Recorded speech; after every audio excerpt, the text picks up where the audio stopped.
Hey, you beautiful big heads, it's your sick boy, Zadgel. So, this is a producer letter. It's going to be cut into two parts. The first half of this video, we talk about the pushing back of events and bugs and everything. The second half, we'll be talking about the skin for Requiem.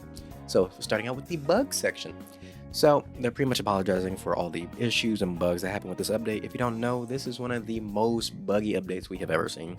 From characters sliding around the map, from text errors, from literally characters' passives not even activating, even game mechanics not functioning properly. It has been a rough time, And so, in light of the feedback that they have received from both the the issues with the bugs update and also it feeling as though the content has been pushed out or rushed out too much and too often, more so on the CN side because they have been bombarded with double banners back to back to back. They are going to be extending the current event, the Heroes' springtime event, all the way until mid-October. So all timing things and all that will be updated to show the accurate time at a later date. And then also the Goaty event that was supposed to be coming, the Goaty rerun event, the Story Adventure, Heaven Shaking Melody, the one where we got branding and all that stuff, that is no longer coming, is being swapped out for a different event, like different events entirely, like a whole lot of mini games and side events pretty much is going to be taking up that slot. So yeah, there will no longer be a Goaty rerun, and the Goaty event will now be coming at a later date. The second part about it, that is no brandy for people who is a actually solid preemptive converter for Forest, but it is what it is. So the events that will be taking its place instead will be the Longju Seafood event, the Photo Restoration Op, the Precarious Delivery, and then some additional events will be the Double Drop event and the Triple Rewards in the Desolation Codex. So all this together will be giving people a chance to accumulate a lot of in-game resources, while also giving them a chance to get a lot more Lumember, to stock back up. So yeah, that's how that's looking. As of right now, the update, the updated timings and everything hasn't been pushed, but just know in a couple of days, we'll get another update that will show all the event things that are coming. So keep that in mind.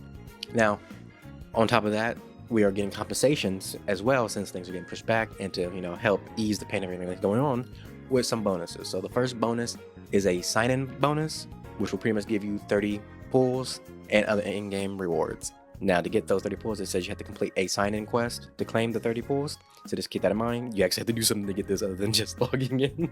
And then the second bonus will be a 10 pull daily. You get one free mainstay 10 pull each day. Up to 7 free chances are available. It says up to because after the daily reset or if the event ends, you miss out on it. So that means you need to log in every day to do your 10 pull, or it will go up in the air. You cannot accumulate it, you cannot save it or anything like that. At reset, it will disappear. The last time they did this, people missed out on it, so please make sure you log in when this event goes live.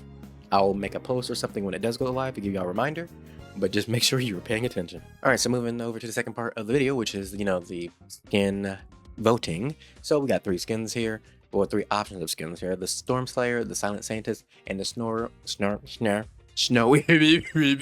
Oh god, I started dying. And the Snowborn Splendor. Yes, the sickness is still here.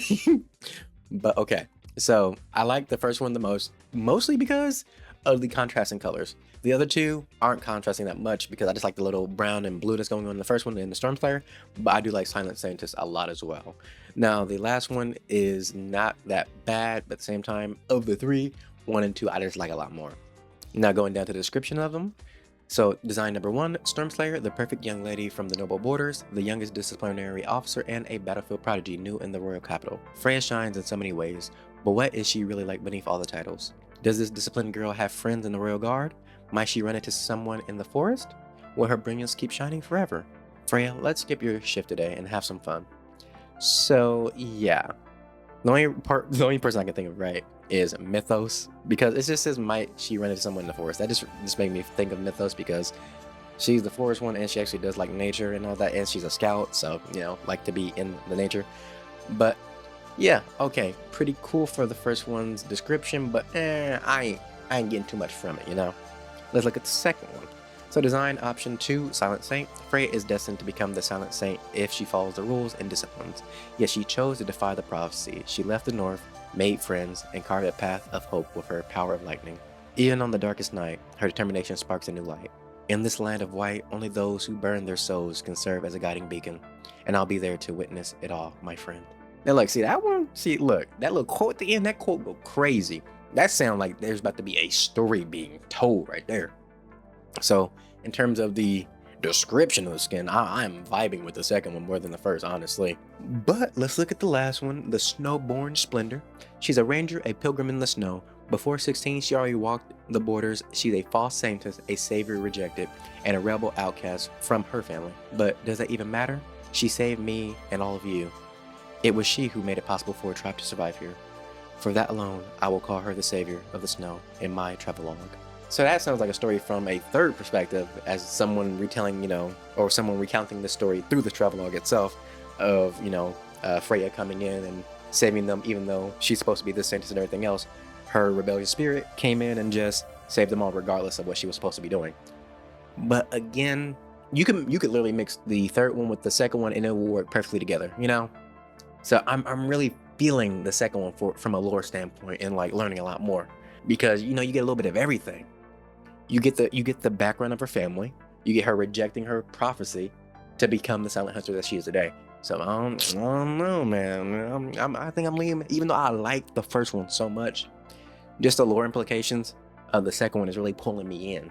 So for me personally, I'm voting for number 2, and the possibility is there. So, I'm not trying to influence y'all. I'm just telling y'all, my side of things. But yeah, hope you enjoyed the video. Like and subscribe, all that good stuff. I will see you in the next one, whatever form that may take. I love you guys, and bye-bye.